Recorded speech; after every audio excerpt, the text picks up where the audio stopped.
ভোটারদের কেন্দ্রে আনা ও নিরাপদ নির্বাচনী পরিবেশের জন্য দলগুলোর সহযোগিতা গুরুত্বপূর্ণ বলে জানিয়েছেন প্রধান নির্বাচন কমিশনার এএমএম নাসির উদ্দিন। আসন্ন ত্রয়োদশ জাতীয় সংসদ নির্বাচনকে সামনে রেখে 12টি রাজনৈতিক দলের সঙ্গে সংলাপে তিনি এ কথা বলেন।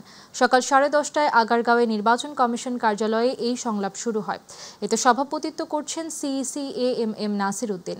দুপুর 12টা পর্যন্ত সংলাপ হবে গণফোরাম, গণফ্রন্ট, ইসলামিক ফ্রন্ট বাংলাদেশ, ইসলামী ঐক্যজোট, বাংলাদেশ সুপ্রিম পার্টি বিএসপি এবং বাংলাদেশ জাতীয় পার্টির সঙ্গে।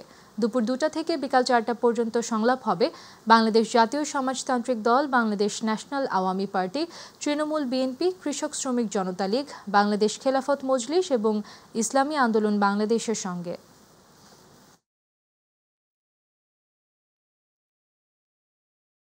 আমরা এটা আমাদের একটা জাতীয় বিষয়, এই সুষ্ঠু নির্বাচন দেওয়ার একটা জাতীয় বিষয়। জাতি হিসাবে আমরা একসাথে কাজ করে ইনশাল্লাহ কামিয়াব হব, সে বিশ্বাস নিয়ে আমি আজকে আমার সমাপ্তি টানছি আজকের এই সভার।